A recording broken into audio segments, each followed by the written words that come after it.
Ang paksa na aking tatalakayin ngayong umaga ay isa sa mga katangian ng isang matured na Kristiyano.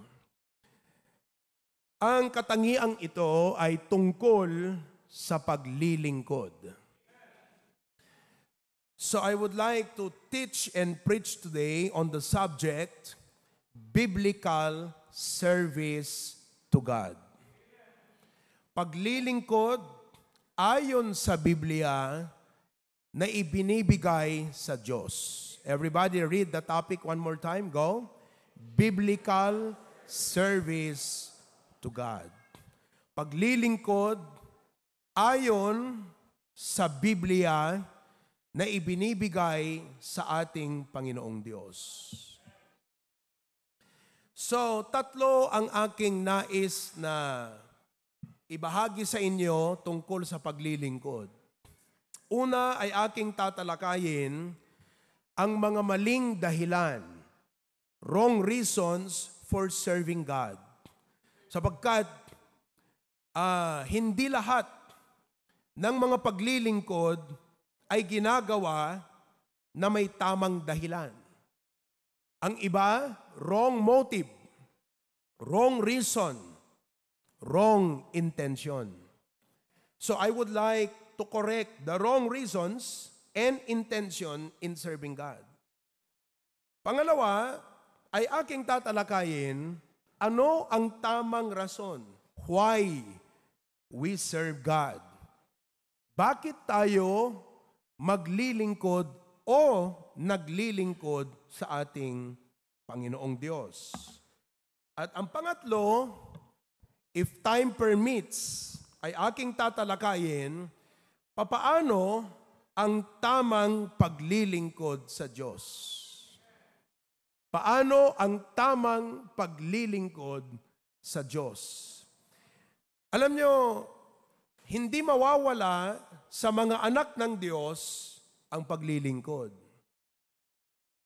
Hindi mo pwedeng tawaging anak ka ng Diyos at Kristiyano ka na wala kang puso na mapaglingkuran ang ating Panginoong Diyos. Pwede ba pastor yung Kristiyano at anak ng Diyos pero hindi naglilingkod sa Diyos? Hindi pwede. Hindi pwede. Kaya ngayon ay ating tatalakayin biblical service to God. Now, there are 4 wrong reasons in serving God.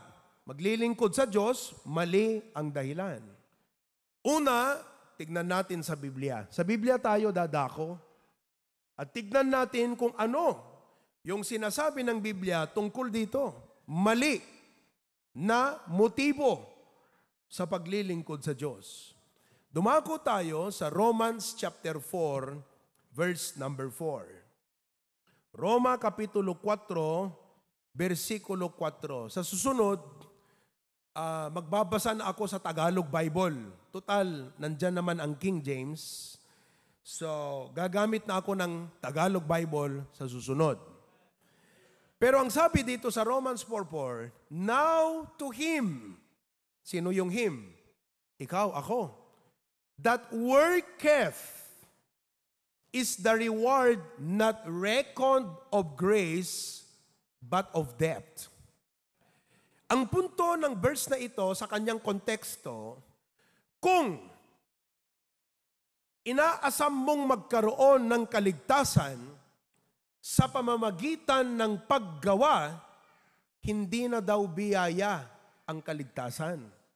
Kundi, parang ang Diyos ang may utang pa sa atin.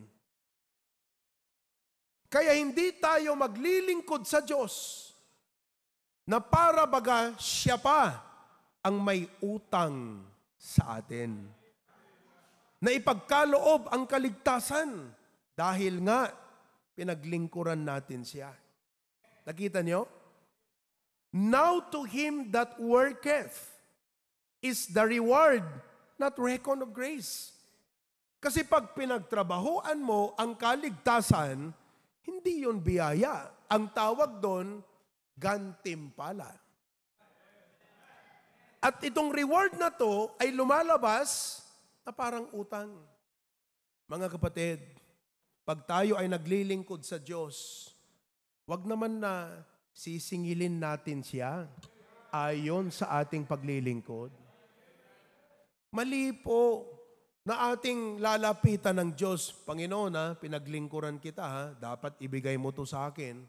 Parang siya baga ang may utang. Mali po na pag tayo naglingkod, ay parang mayroon tayong ipinapautang sa Kanya na dapat niyang bayaran sa atin. Naunawaan po ninyo? Kaya huwag na huwag po nating ilagay ang Diyos sa isipan natin, sa ganong katayuan, na pag tayo ay naglingkod, Panginoon kita mo, wala akong absent. Kaya Panginoon, itong hinihingi ko, ibigay mo naman, return of favor. Hindi po yun ang tamang paglilingkod sa Diyos. Ang dapat dyan, kung halimbawa, kasi ito salvation ang pinag-uusapan, Pero kung dumako tayo sa usaping ligtas ka na, dapat kahit i-reward ka ng Diyos o hindi, dapat ka talagang maglingkod. Kaya itigil po natin ang parang pagsingil sa Diyos dahil sa ating mga ginagawa para sa Kanya. Dahil mali yun.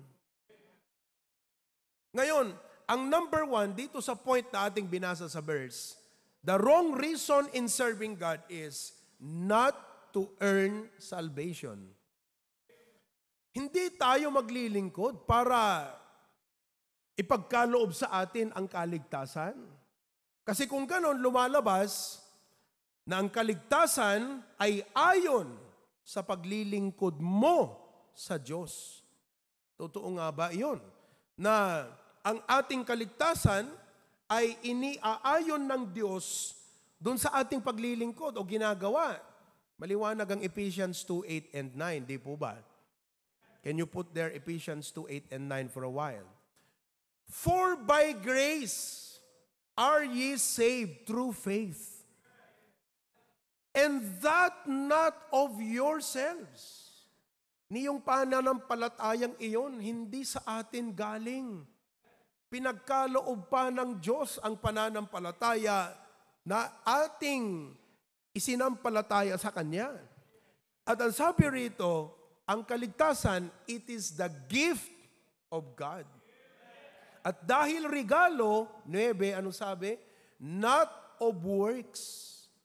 Upang walang sino mang magpuri. Alam mo kung bakit maraming mayayabang na Kristiyano na parang ang Diyos pang nakautang sa kanila? Dahil mali po ang inyong motibo sa paglilingkod. Parang kayo ay nag-i-invest sa Diyos na kailangang singilin mo siya pagdating ng araw. Mali po yun. Hindi po siya investment sa Panginoon. Ang Diyos, hindi po siya investment plan. Diyos po siya. Diyos.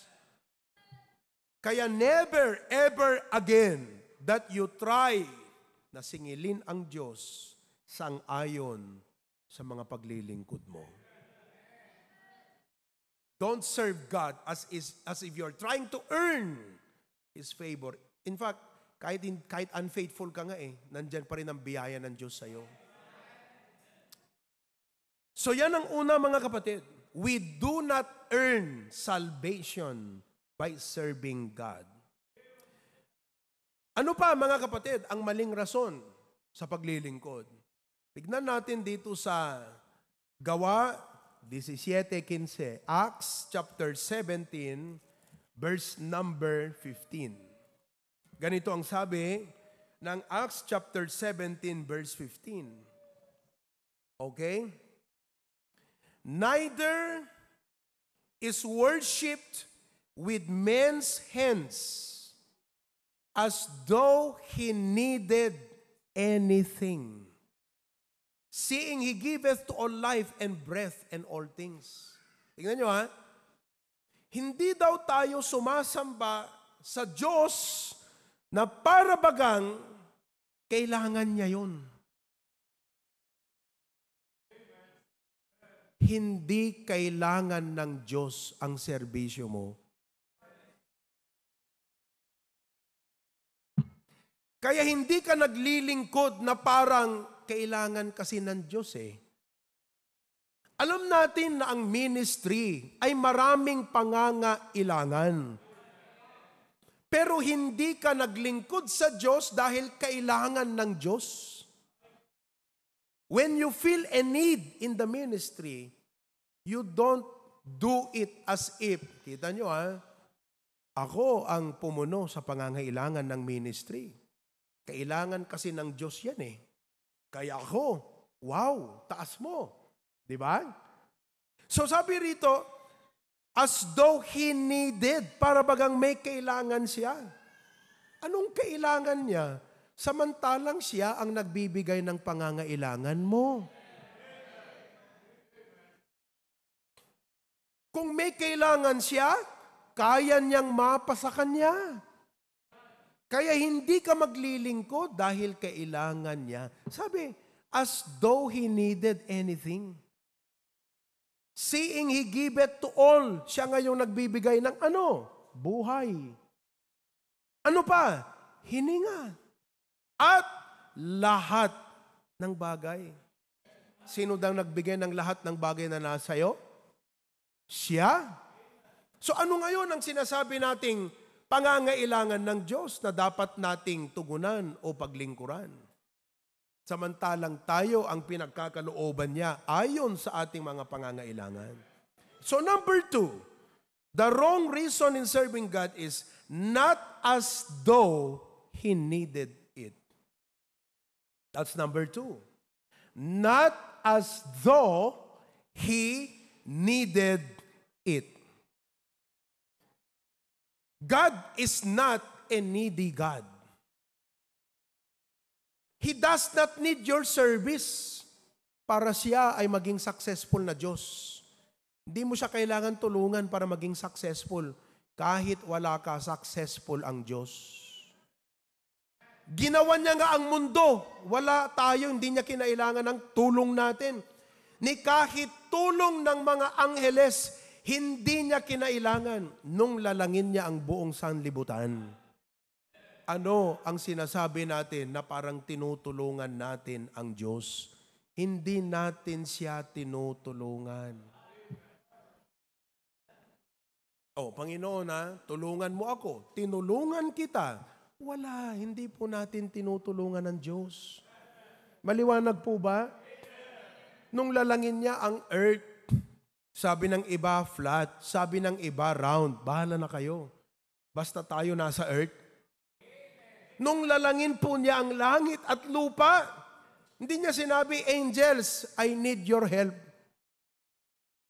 Sa makatuwid, tayong mga tao, tayo ngayong last eh. Naunawaan niyo yan? Oo. Nilalang niya muna lahat nang makakatugon sa pangangailangan mo bago kanya lalangin. Ano ngayon ang sinasabi natin na tinutulungan natin ang Diyos? Kaya, alam nyo, imbento lang ng tao yan eh. Kaisipan ng tao yan eh. Yan yung parang akala natin kasi tayo tumutulong sa kapwa, doon tayo nasanay sa galawang ganon. Inilalagay na rin natin ng Diyos na parang tao na kailangan tulungan. Hindi po niya kailangan ng tulong. Kaya hindi po tayo naglilingkod para tulungan siya. Nakalagay sa Psalms chapter 50 verse 12, in another passage, it says, if I were hungry, kung sakali mang ako ay gutom, hindi ko sasabihin sa inyo. Bakit? The world is mine. Kung ako man ay gutom, bakit? Sasabihin ko pa ba sa'yo? Kukuha lang ako dyan. Pipitas lang ako dyan. Akin naman yan eh. Ginawa ko naman yan eh. Alam nyo, itong mga ganitong pagtuturo ay tinutulungan tayo na yung malaki at mataas na pagtingin natin sa ating mga sarili ay dapat lumiit kumpara sa laki ng ating Panginoong Diyos. Tayo kasi, kaya kita nyo, kahit pagsamba, Diyos na yan hindi ka nagbibehave. Bakit? Ang liit ng tingin mo sa Diyos. Kasi ang talino mo, ang galing mo. Buong linggo kang dumiskarte sa buhay. Ang galing mo, di ba? Kaya ang Diyos tuloy, pumunta ka rito para hindi mo siya kailangan. Mga kapatid, kailangan ko kayong turuan. What is men? Sino ba tayo sa harapan ng Diyos? At kahit ikaw, ako, sino ba tayo para maglingkod? Hindi nga tayo worthy na maglingkod sa Panginoong Diyos. Hindi nga ang Diyos ang dapat humahabol sa atin sa paglilingkod. Dapat tayo ang humahabol sa Kanya. Sa ganong klaseng pag-iisip, hindi ka magdadahilan. Mahirap kasi kaya hindi ako makapaglingkod sa Diyos Alam mo pag sinabi, magbibigay ng 10,000 sa La Union, kahit may sakit ka ngayon, bibiyahe ka Hahabulin mo yun Hindi yung perang humahabol sa iyo Alam nyo, ang tao sobrang yabang na sa kanyang sarili na parang ang Diyos ang humahabol pa sa atin. Parang ang Diyos pa ang nanliligaw sa atin. Kaya nga kaming pastor, although minsan mayroong kaming beseeching na pananalita, pero pag sinabi ng Diyos, gawin natin to, hindi kailangang nagmamakaawa sa tao dahil tayo ang dapat humahabol sa Kanya. Apakaliwanag kung ako man ay nagugutom, kung sakali man, ba't ko naman kailangang sabihin pa sa inyo para tulungan nyo ako? Nilalang ko nga ang mundo. Akin yan. Pupulot lang ako dyan. Sasabihin ko lang dun sa grapes, grapes, halika nga rito. Pati yung grapes lalakad, palapit sa kanya. Ikaw isda, ihawin mo ang sarili mo, lumapit ka rito. Iihawin niya ang sarili niya, lalapit pa sa kanya. Anong tulong ang kailangan ng Diyos sa atin? Huwag tayong maging mayabang na parang ang Diyos ang humahabol pa sa atin. Amen ba? Pangatlo, na maling motibo sa paglilingkod. Pangatlo, mga kapatid, not presuming to meet His needs. Not presuming to meet His needs. Hindi po tayo naglilingkod na parang tayo ang nagmi-meet ng kanyang mga pangangailangan. Amen po ba? Okay. Pang-apat. Sa pang-apat, dito tayo sa Mateo 6:1. Mateo 6:1. Okay? Ayan. Take heed. Mag-ingat. Alam mo ang buhay, kailangang merong sistema ng pag-iingat. Nag-iingat po ba tayo? O wala na tayong sistemang nag-iingat? Mag-ingat. Pag-isabi mo sa katabi mo, mag-ingat. In one word, magdala ng toothpick lagi. Mag-ingat. Sabi niya, mag-ingat na huwag kayong magbibigay ng limos para lang may maipost sa Facebook. Wag. Hindi ko sinasabing masama na maipost sa Facebook ang mga magagandang ginagawa. Pero hindi dapat yun ang dahilan kaya ka gumagawa. Take heed. Kasi ako nga, nag-post ako sa Facebook Nakita nyo na ba yung post ko? Pero hindi po ako una na naglingkod para may ma-post. Naglingkod talaga ako sa Diyos. Nagdadalawang isip pa nga ako ipopost ko ba Lord o hindi? Sabi ko, Lord, alam mo ang heart ko Ipopost ko to para makita ng mga members at matuwa sila na pinagpipray nila ang kanilang pastor. At makita nila na yung panalangin nila para sa kanilang pastor, may bunga. Yun yung motibo ko na nag-post sa Facebook, ha? Mga kapatid, alam ng Panginoon yan. Pero sabi, take heed that ye do not your alms before men to be seen of them. Bakit po? Otherwise, ye have no reward of your Father. Sa kanino ba natin dinadahilan ang ating pagbibigay? Hindi upang makita ng tao, kundi upang makita ng Diyos. May makita siyang ginagawa tayo para sa kanyang pangalan. Sapagkat pag ginawa mo, para lang may maipost, ano sabi ng Biblia? Nakuha mo na ang gantimpala mo. Anong gantimpala? Nilike ka ng tao, yun ang gantimpala. Because ye have no reward of your Father which is in heaven. Kaya ang pang-apat na maling motibo sa paglilingkod is not for the praise of men. Not for the praise of men. Hindi natin ginagawa ito para lang makita ng tao. Ginagawa natin ito sa ating Panginoon. Galing sa ating puso. Nakita man o hindi, alam nyo, yan po ang isang weakness ng human nature. Parang hindi siya masayang gumawa ng mabuti at tama pag walang nakakita para i-appreciate. Pag nasa tama ang puso mo, hindi na yon ang tinitignan mo, kapatid. Ang lagi mong tinitignan, Panginoon, deserve mo to. Gawin ko to para sa iyong pangalan. So yan po, ang ilan sa mga mali na motibo. 4. At kailangang mawala ang mga bagay na ito sa ating isipan. We serve God not to earn salvation. By the way, kawawa naman yung mga relihiyon na ang kanilang mga miyembro taus-pusong maglingkod sa kadahilanang makamtan ang kaligtasan. Bakit? Yun ang pinangaral sa kanila Kada service, yun ang pinapangaral ng ministro, ng pastor. Mga kakapatid, panghawakan natin ang ating paglilingkod at mga tungkulin upang sa araw ng paghuhukom, tayo ay maliligtas. Kaya sabi ng mga tao, Amen. Kaya sige sila. Kahanga-hanga nga naman ang kanilang mga sakripisyo.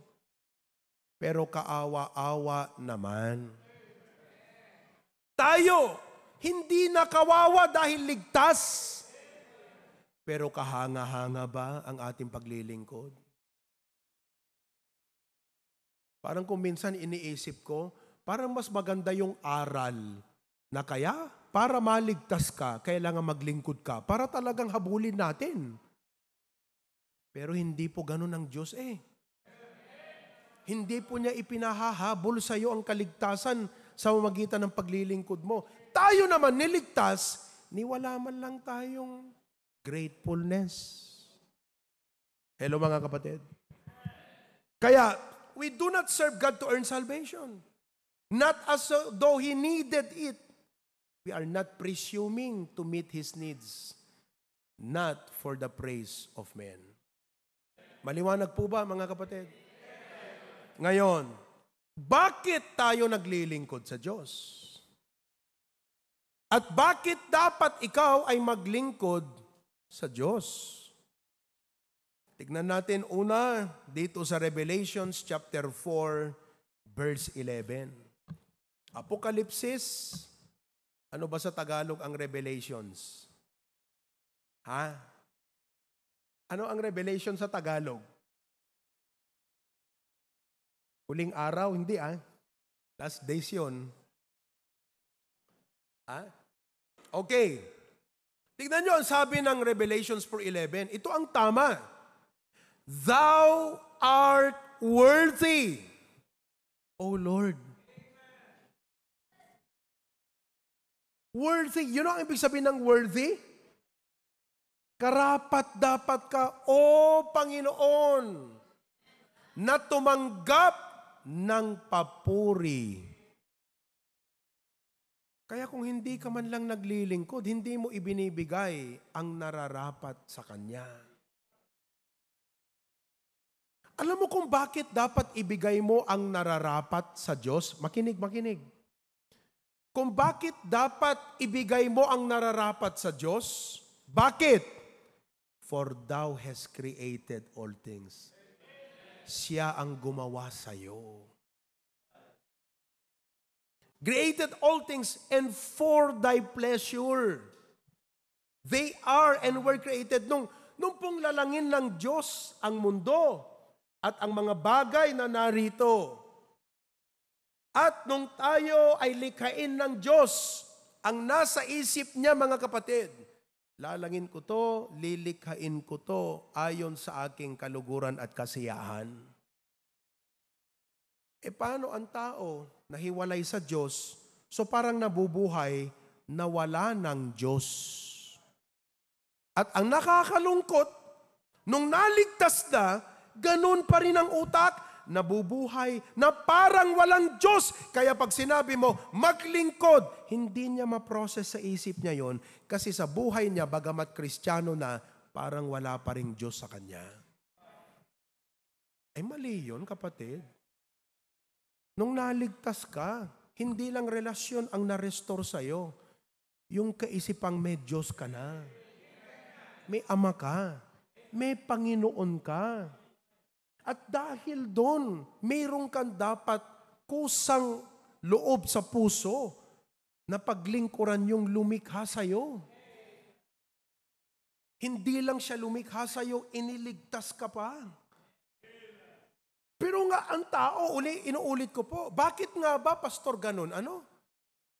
Alam nyo kayong mga coordinators, alam kong tanong nyo yan, bakit ang hirap na i-encourage yung ibang maglingkod? Bakit parang kailangang magmakaawa? Kailangang positive ka pang magsalita na i-encourage? Hindi ba dapat kung ang Diyos ang nag-utos, parang hari, serve me? O, dapat tayo talagang sige, with reverence? Bakit parang yung iba walang ganon? Kasi nga po, nung nahiwalay ang tao sa Diyos, sabi ng Biblia, every man turn to his own way. Can you put that in Isaiah? I'd like for you to see kung bakit ganun tayo sa Diyos. Kasi nga, dahil sa likas na pagiging makasalanan natin, kaya tayo ganun sa Diyos. Isaiah 53:6, ganito ang sabi, all we like sheep have gone astray. Anong klaseng utak ng isang sheep na iiwan niya yung nangangasiwa sa kanya? Hindi natin matarok maintindihan to mga kapatid, di ba? Kung ikaw ay sheep, hindi mo alam ang daan, tapos iiwan mo lang yung mag-guide sa iyo sa daan. Ganun tayo eh. We sinned out of pride, mga kapatid. Ang ating pagkakasala sa Diyos ay hindi lang dahil sa tukso, hindi lang dahil sa kahinaan ng tao. Ang tanging dahilan kung bakit ang tao ay nagkasala ay dahil sa pride o yabang. Diyan po, yan ang katotohanan. Kaya bawat kasalanang ginagawa mo, ang pinanggagalingan niyan, kayabangan. Sino ba tayo para labagin ang Diyos na lumikha sa atin? Hindi ba pride yun? Yun eh. Kaya itong preaching na to, talagang ipinapakita ko gaano kaliit ang tao at kalaki ang Diyos. Para mawala ang yabang nating mga tao. Para pag kumanta tayo ng worship, alam natin ang lugar natin at alam natin kung sino siya sa atin. At sino tayo sa Kanya. Amen po ba? We have turned everyone to his own way. Alam mo yan, hindi lang dahil sa tukso yan, kapatid. Yabang yan. Pride po yan. And the Lord, ito pa ang ginawa ng Diyos, ha? Grabe, the Lord laid on him. Tayo na yung nagkasala. Tayo yung lumabag sa kanya, siya pa. Ang nagligtas, laid on him the iniquity of us all. Alam nyo, ito yun eh. Nung ang mag-asawang si Adan at Eva ay nasa hardin pa ng Eden, sinabi na ng Diyos, Creator God, lahat pwede niyong kainin. Maliban dun sa isa. Huwag niyong kakainin sapagkat mamamatay kayo. Ano ang nagtulak sa tao na kumain dun sa bunga? Tukso lang ba? Hindi. Yabang. Kasi ganito ang sabi ng diablo, yung ahas. Hello? Ano sabi ng ahas? Totoo ba na sinabi ng Diyos na huwag kayong kumain sa bungang ito? Sabi niya, oo. Sapagkat, huwag daw namin kainin sapagkat sa oras na kinain namin ito, kami ay mamamatay. Ano sabi? Ay hindi. Pag kinain nyo yan, magiging katulad nyo ang Diyos. Kaya ang tao nag-isip ng pangarap na katulad ng Diyos. Anong tawag mo doon? Pride. Kaya nung kumain siya ng bunga, hindi ho dahil nagugutom. Hindi lang ho dahil tinukso ng diablo, pero pumasok ang yabang na kaya niya nang labagin ang Diyos na lumikha sa kanya na hindi siya makakaligtas. Ang tawag doon, yabang. Kaya kita mo ang Pinoy, meron na ngang gobyerno, kung umasta, akala mo siya ang otoridad. Anong tawag doon? Yabang. Pumunta ka sa ibang bansa, kahit mataas na tao, hindi pwedeng lumabag sa batas. Si Pilipino, yabang. Akala niya siya yung authority. Kaya mga kapatid, ipinapakita ko sa inyong lahat, na ang talagang pinagsimulan ng kasalanan sa tao ay sarili niyang yabang. Ngayon, naligtas tayo. Wala pa rin tayong kusang-pusong loob na paglingkuran ang Diyos na naglikha at nagligtas sa atin. Bakit? Umiiral pa rin sa atin yung likas na makasalanang pagkatao natin. Hindi ho ba, mga kapatid? Alam mo, pag naunawaan mo ito, dapat sasabihin mo ngayon, Panginoong Diyos, sorry ha. Wow, nakakahiya pala ako sa iyong harapan. Pero kung hindi mo nararamdaman yung hiya, yabang pa rin yan, mga kapatid. Are you still there? Hindi po ako nagsasalita para lang patamahan ko kayo. Alam kong masakit to eh. Yung iba sa atin, sanay nang mapatamahan, habang tinatamaan, lalong tumitigas ang puso. Mali yun. Dapat nahihiya tayo sa Diyos. Hindi ho yung kumakapal lalo yung mukha natin. Amen po ba? Ayan o. Oh. Kaya, thou art worthy. So why do we serve God? Ba't ka maglilingkod sa Diyos? Pag tinanong ka, ba't ka naman ganun? Lagi ka sa church nyo. Pahinga ka naman. Sunday na Sunday, pupunta ka pa sa Batak. Pupunta ka pa sa Paway. Bakit naman ganun? Anong sasabihin mo? Karapat dapat siya eh. Nakikita nyo ba itong punto na ang Diyos karapat dapat sa iyong paglilingkod? Yung bang topic ko nung Wednesday night, paano maglingkod kahit mahirap? Aba, ito yung sagot. Wala ka nang iisipin pang mahirap kung ang isip mo, kahit mahirap to, karapat dapat siya. He is worthy. Amen po ba, mga kapatid? 1 Thessalonians 1:9. Ano sabi? Unang Tesalonica 1:9. For they themselves show of us what manner of entering in we had unto you. How ye turned to God. From what? Idols. Alam niyo nung tayo ay tumanggap sa Panginoon Jesucristo, ito ang nangyari. We turn to God. Ang pagtanggap kay Kristo ay parang pagbabalik loob sa Diyos. Tanong, totoo bang nagbalik loob ka sa Diyos? O hanggang ngayon, malayo pa rin ang loob mo sa Diyos?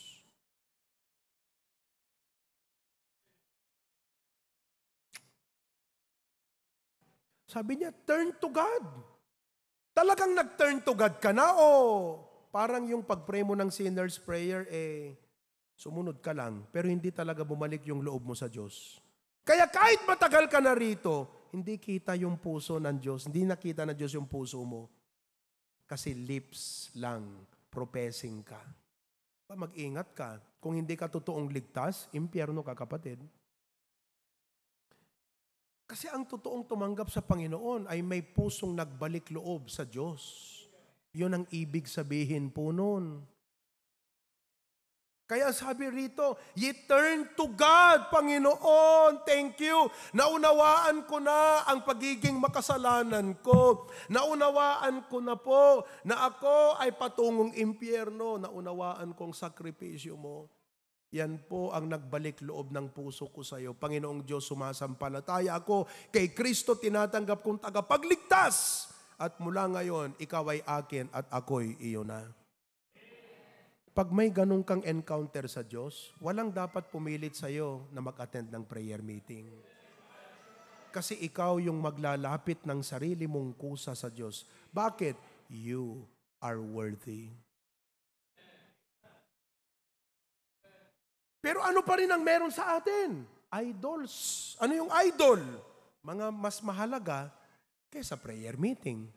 Mas mahalaga kaysa Sunday afternoon. Ano ba ang mas mahalaga kaysa yung sumamba ka ng linggo? Tulog. Di sinasamba mo si God na tulog.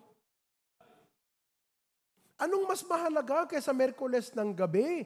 Para sa ikaw ay sana dumako doon sa church na ang Diyos lagi natutuwa pag nakita niyang nagtitipon, nagkakaisa ang kanyang mga anak. Tuwang-tuwa ang Diyos, pero ikaw, nasaan ka? Ano ba ang mas mahalaga kaysa ron? Ang tawag po doon, idol. Wala dapat mas mahalaga kaysa sa Diyos.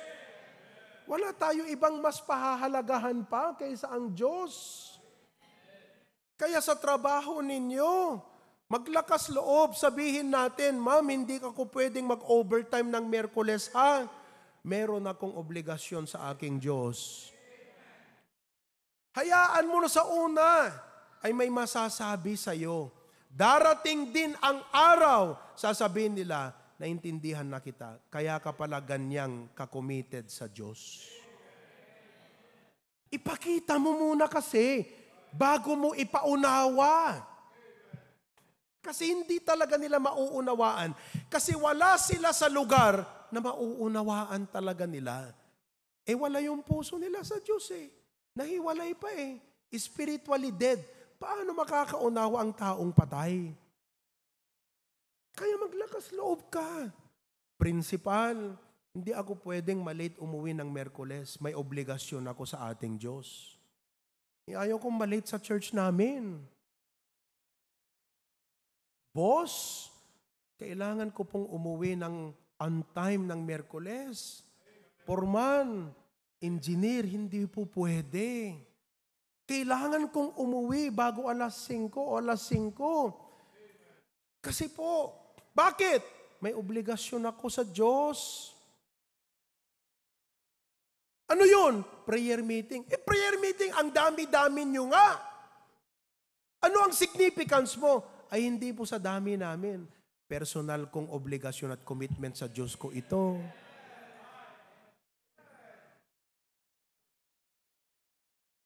Pasensya na pare, hindi ako umiinom ng Miyerkules ng gabi ha. Martes, Huwebes, pwede. Ano ka ba? Nag-day off ka pa ng Miyerkules sa pag-iinom mo. Pira ka. May tanong, Pastor, papaano kung halimbawa may bisyo ako? Bawal ba na maglingkod o pumuri sa Diyos? Bawal bang mag-pray sa Panginoon? Kung halimbawang may bisyo ako, ano sa tingin niyo mga kapatid? Halimbawa may bisyo ka, bawal ba na maglingkod sa Diyos? Ano sa tingin mo? Paano mo sasagutin yan? Huwag kayong masasaktan ha. Pero kung masaktan man kayo, okay lang. I'd rather you get hurt. I tell you the truth. Because later on, you will come back and say, thank you, Pastor. You are really a man that preaches the truth. Ang tawag po kasi sa Biblia dyan, hypocrisy. Aglilingkod ka, magpipraise ka, tapos ganun ang buhay natin. Ang tawag po dyan, hypocrisy. Ang magandang pagpuri sa Diyos ay yung buhay na binago ng Diyos. Hayaan mong baguhin ka ng Diyos, tsaka mo ibigay ang papuri dahil binago ka ng Diyos. Amen ba, mga kapatid? Sa Mateo 4:10, ito ang sabi ng ating Panginoon. Mateo 4:10. Then saith Jesus unto him. Kausap po niya rito ang Satanas. Nakausap niyo na ba si Satanas, mga kapatid? Ha? Hindi niyo pa nakausap? Samantalang kinakausap ka araw-araw? Alam niyo ba yon? Kinakausap tayo ni Satanas araw-araw. Kahit nga yata ngayon kinakausap ka ng dyablo, nasa kalagitnaan Sabihin mo nga sa katabi mo, hindi sa katabi mo, get thee behind me, Satan. Kinakausap ka Pero mga kapatid, ang sabi ng Panginoon, get thee hence, Satan. Lumagay ka sa likuran ko, Satanas. Bakit? At nasusulat, thou shalt worship the Lord thy God, and Him only shalt thou serve. Panginoon lamang ang dapat mong sambahin at Siya lamang ang dapat mong paglingkuran. Bakit? Sapagkat Siya lamang ang karapat-dapat. Kaya kahit sino pang tao, walang dapat humadlang sa iyong paglilingkod sa Diyos. Kahit pa sino. Naunawaan niyo, mga kapatid? So why do we serve God? Because, number one, He is worthy. Kita nyo naman, pag ang presidente ng Pilipinas, sino bang presidente natin Pilipinas? BBM. Ay bumisita halimbawa dito sa ating probinsya, ano ang gagawin natin? Halimbawa na lang, pinili niyang umattend sa ating service ngayon. Palagay nyo ba, ganyan lang ang suot natin? Tingin nyo. Mga kapatid ang presidente ng Pilipinas ay dadalo sa ating service ngayong linggo. Dapat tayong lahat naka-Filipiniana. Bakit? Presidente. Mga kapatid, ang Diyos ba hindi niya deserve? Hindi ko sinasabing kailangang mahal, pero kaya niyong magdamit ng maayos pag may kasal. Bakit hindi tayo magdamit ng maayos pag tayo naman ay pumunta sa bahay-sambahan? Hindi ko sinasabi ito na kinakausap kitang parang pilosopo. Hindi ho. Serious ako. Isipin mo naman yun. Kaya po ako, tignan nyo. Maayos. Ni minsan hindi ako nagdamit dito ng casual. Hindi ko minamaliit ang casual dress. May lugar po kasi yan. Kanya lang po ang pinag-uusapan natin, naglilingkod tayo sa Diyos. Ihanda po natin ang pinakamagandang damit natin para sa linggo pagsamba sa Diyos. Di ho ba, mga kapatid? Ngayon, pagka sinabi mo, ano ba naman yan si pastor? Ano na naman ang gusto niyang sabihin sa amin? Mag-a-Amerikana kami lagi? Magpipilipinyana kami lagi? Wag po ako ang tignan mo ang Diyos, hindi ako. Tinuturuan lang kita. Sana matuto tayo. Kasi nga, presidente. Di ho ba, mga kapatid? Lalapit po ang presidente. Kaya sa linggo, naka-Filipiniana tayong lahat. Tandaan nyo, presidente ng bayan natin yan. Tapos yung presidente, naka-polo shirt lang pala, no? Tayong lahat, kala mo kung may kasalan Pero bakit, mga kapatid? Why? Because of his position and honor. How much more should we prepare our hearts and lives for the King of Kings. At hindi ko po masasabi ito sa tao na hindi nagbalik loob ang puso niya sa Diyos. Ito po ay para lamang sa tao na bumalik na ang loob niya sa Diyos. Para lang sa iyo to. Pero kung wala pa ang puso mo sa Diyos, hindi tayo magkakaintindihan. Tama ba mga kapatid? God is infinitely more worthy. Bakit po? Creator, Redeemer, Sustainer.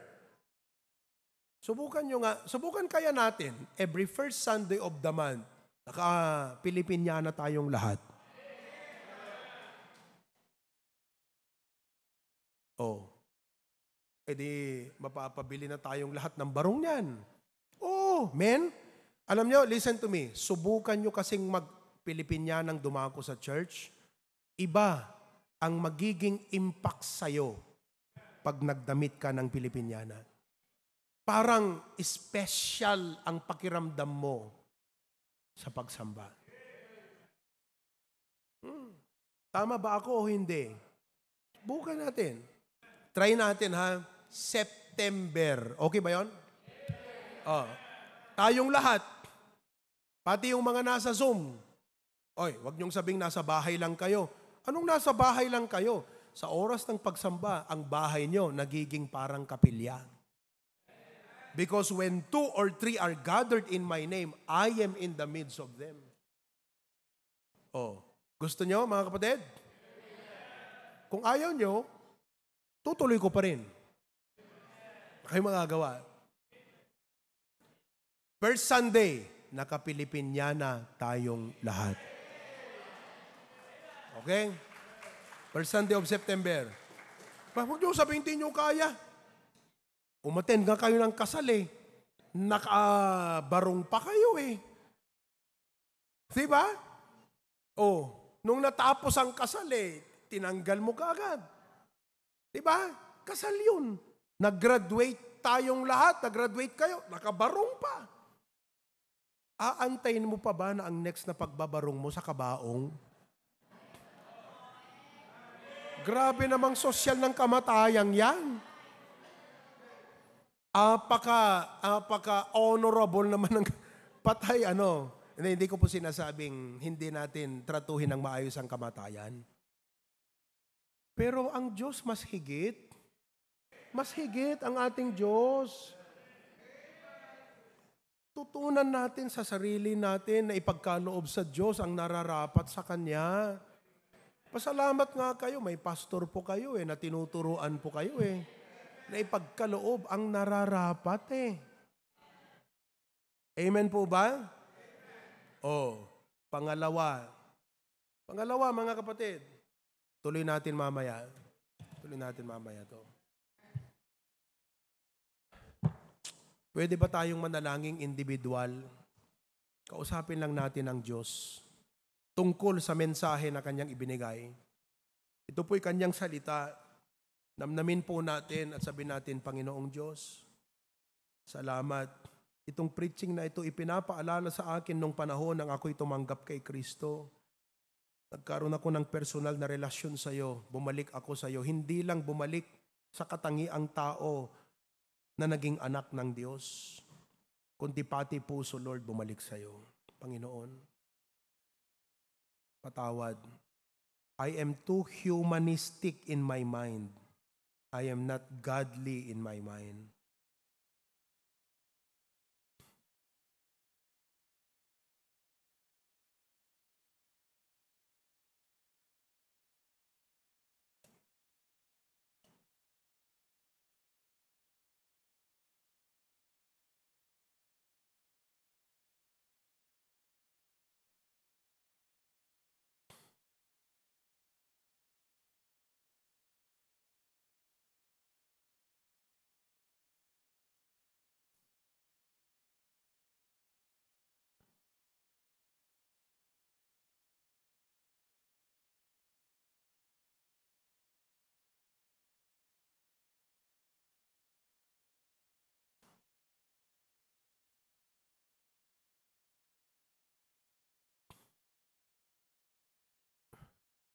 Panginoon naming Diyos, aming tagapaglalang ng lahat, narito kami na nagpapakumbaba sa iyo, punong-puno ng pasasalamat